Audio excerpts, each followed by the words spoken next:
نحمدہ ونصلی علی رسولہ الکریم اما بعد اعوذ باللہ من الشیطان الرجیم بسم اللہ الرحمن الرحیم رب اشرح لی صدری ویسر لی امری واحلل عقدۃ من لسانی یفقہوا قولی واجعل لی وزیرا من اہلی رب زدنی علما۔ سورۃ النساء کا ہم مطالعہ کر رہے ہیں۔ اس سورت میں اللہ تبارک و تعالی نے عورتوں کے مسائل کو خاص طور پہ بیان فرمایا ہے، اسی وجہ سے اس سورت کا نام سورۃ النساء ہے۔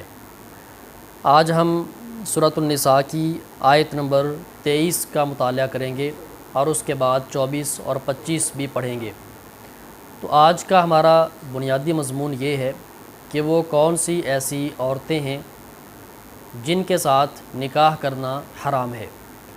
تو ان میں سے کچھ ایسی خواتین ہیں کہ جن سے مستقل ہمیشہ کے لیے نکاح کرنا حرام ہے، جن کو کہا جاتا ہے محرمات ابدیہ، اور کچھ ایسی ہیں کہ جن کے ساتھ عارضی طور پہ یا وقتی طور پہ نکاح کرنا حرام ہے، تاہم وہ حرمت دائمی اور مستقل نہیں ہوتی۔ تو شروع کرتے ہیں آیت نمبر 23 سے۔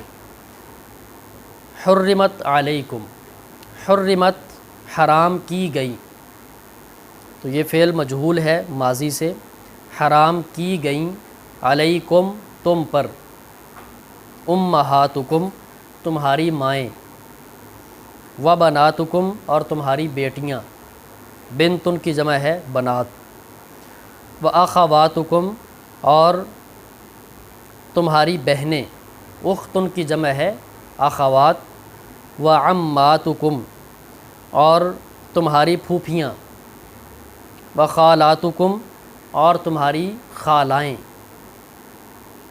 و بنات الاخ اور بھتیجیاں یعنی بھائی کی بیٹیاں بھتیجیاں، و بنات الاخت اور بھانجیاں بہن کی بیٹیاں۔ تو یہ 7 رشتے یہاں پہ اللہ تعالیٰ نے گنوائے ہیں جن سے نکاح حرام کیا گیا ہے، اور یہ نسبی ہیں، ان کا تعلق نسب کے ساتھ ہے، خون کے ساتھ ہے، یا جس کو کہا جاتا ہے کہ رحم کے ساتھ ان کے رشتہ داری ہے۔ تو یہ رحمی رشتہ داری ہے، ان سے ہمیشہ کے لیے نکاح کرنا حرام ہے۔ تو ماں میں ماں بھی شامل ہے، اور اس میں نانی دادی اوپر تک ساری عورتیں شامل ہیں، ان سے نکاح کرنا جائز نہیں ہے۔ بیٹی ہے، اس میں پوتی ہے، نواسی ہے، پڑ پوتی ہے، یا اس سے نیچے، وہ ساری اس حکم میں شامل ہیں، ان کے ساتھ نکاح کرنا ہمیشہ کے لیے ناجائز اور حرام ہے۔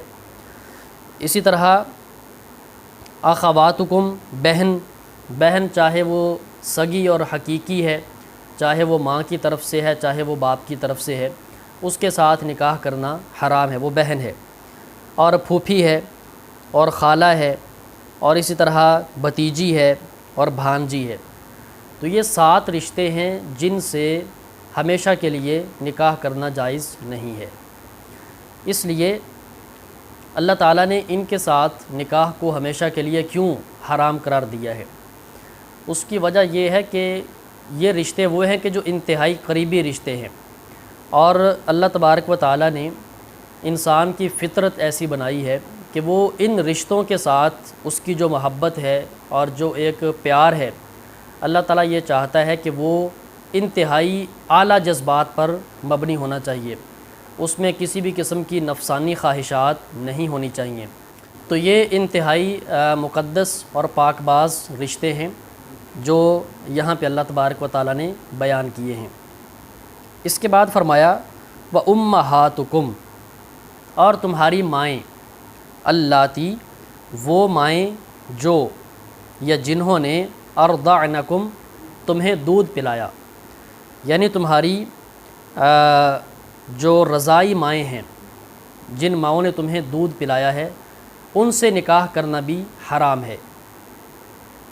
وَأَخَوَاتُكُم مِّنَ الرَّضَاعَةِ اور تمہاری بہنیں من الرضاعتی دودھ شریک رضاعت سے، تو وہ بہنیں جنہوں نے دودھ پیا ہے تمہارے ساتھ، ان سے نکاح کرنا بھی ہمیشہ کے لیے ناجائز اور حرام ہے۔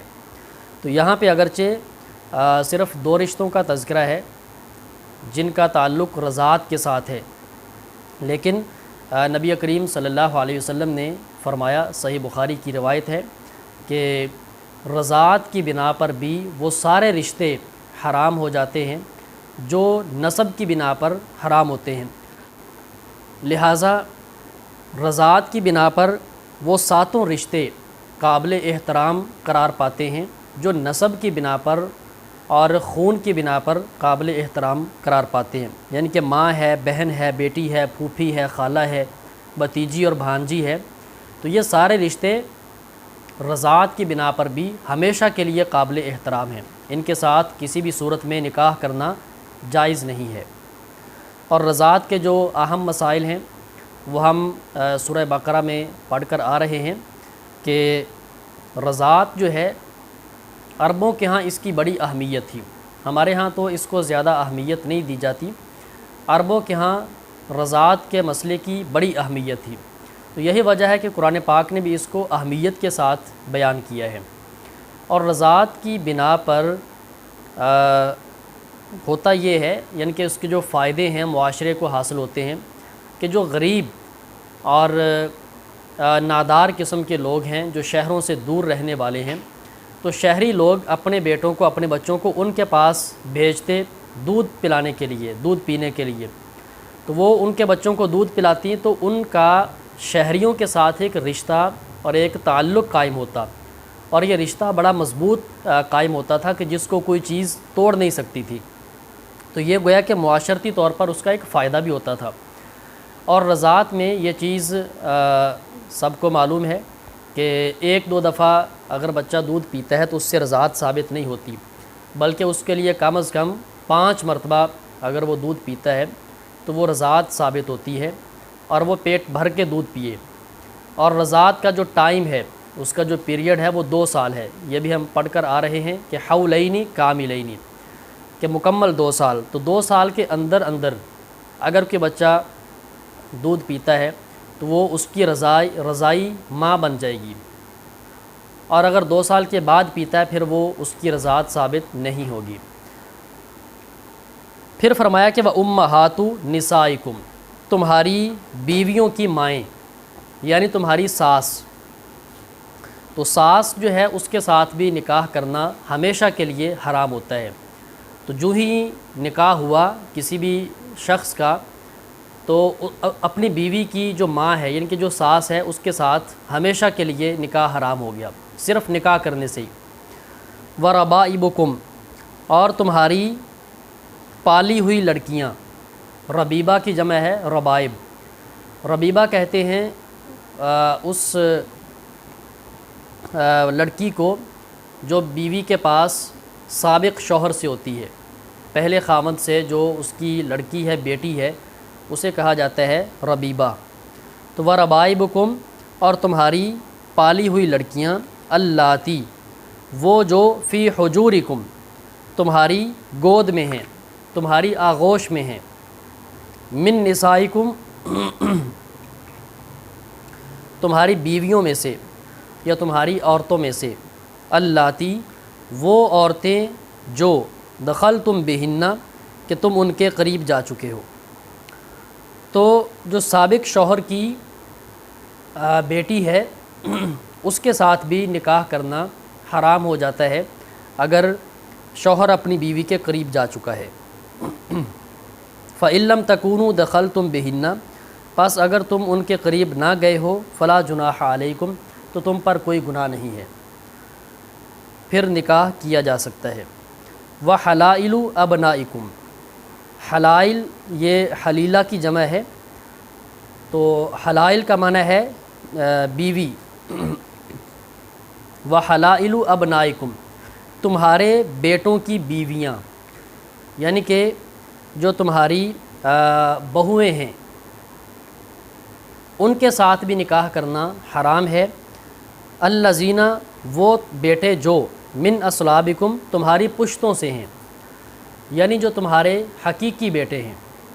تو جو منہ بولے بیٹے، جیسا کہ اسلام سے پہلے رواج تھا اور آج کل بھی ہے کہ بہت سے لوگ بیٹے جو ہیں وہ یعنی کہ لے پالک جو بیٹے ہوتے ہیں ان کا رواج ہوتا ہے، یا بعض لوگ اپنے بچے جو ہیں وہ کسی ایسے اپنے بھائی کو یا بہن کو دے دیتے ہیں جن کی اولاد نہیں ہوتی، تو یہ ان کا حکم نہیں ہے۔ یہ حقیقی بیٹوں کی جو بہویں ہیں ان سے نکاح کرنا بھی تمہارے لیے ناجائز ہے اور حرام ہے۔ پھر فرمایا کہ وَأَن تَجْمَعُوا، اور یہ کہ تم جمع کرو، بین الأختین، دو بہنوں کو، تو دو بہنوں کو ایک نکاح میں جمع کرنا بیک وقت وہ جائز نہیں ہے، یہ بھی حرام ہے۔ ہاں اگر پہلی بہن اس کو طلاق ہو جائے یا اس کی ڈیتھ ہو جائے پھر اس کی بہن سے نکاح کیا جا سکتا ہے، ادروائز نہیں کیا جا سکتا۔ تو یہاں تک اللہ تعالیٰ نے مختلف عورتوں کا تذکرہ کیا ہے کہ جن کے ساتھ نکاح کرنا حرام ہے۔ الا ما قد سلف، سوائے اس کے جو گزر چکا، یعنی جو گزر چکا اس پر گناہ نہیں ہے، اب آئندہ کے لیے تمہارے لیے ایسا کرنا جائز نہیں ہے۔ تو ان خواتین کے علاوہ نبی کریم صلی اللہ علیہ وسلم نے احادیث میں بعض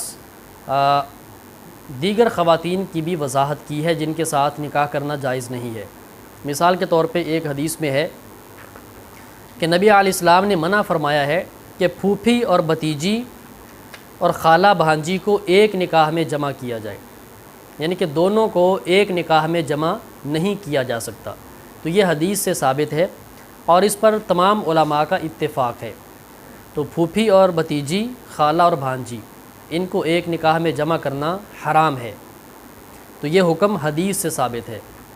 تو قرآن کی طرح حدیث بھی ہمارے دین کا ایک ماخذ ہے، اس کا ایک سورس ہے۔ تو جیسے ہم قرآن سے مسائل اخذ کرتے ہیں اور ہمیں شریعت ملتی ہے، اسی طرح حدیث بھی ایک مستقل ماخذ شریعت ہے۔ ان اللہ کان غفور الرحیم، بے شک اللہ تعالیٰ بخشنے والا مہربان ہے۔ والمحصنات، اور خامند والی عورتیں، محصنات۔ محصنات جو ہے یہ قرآن پاک میں کئی مرتبہ ہمارے سامنے یہ لفظ آئے گا، تو احسان سے بنا ہے۔ احسان، احسن یحسن احسان۔ تو احسان کا معنی ہوتا ہے کہ کسی شے کو یا کسی چیز کو حفاظت میں لے لینا یا کسی چیز کو حفاظت میں دے دینا۔ تو یہ عربی زبان میں اس معنی میں استعمال ہوتا ہے۔ اور یہاں پہ قرآن پاک میں المحصنات کا جو لفظ ہے اس کے دو تین معنی آئیں گے ہمارے سامنے۔ ایک اس کا معنی ہے شادی شدہ عورتیں، خاوند والی عورتیں جن کا نکاح کسی کے ساتھ ہوا ہے اور ان کے شوہر موجود ہیں، جیسے کہ ابھی ہم نے ترجمہ کیا ہے المحصنات، خاوند والی عورتیں۔ دوسرا ہے المحصنات کا معنی ہے آزاد عورتیں، جو شریف گھرانوں کی آزاد عورتیں ہوتی ہیں، اس معنی میں بھی اس کو استعمال کیا جاتا ہے۔ اور تیسرا اس کا ایک معنی قرآن پاک میں آئے گا المحصنات، پاک دامن عورتیں۔ تو یہ بھی ایک اس کا ترجمہ ہے۔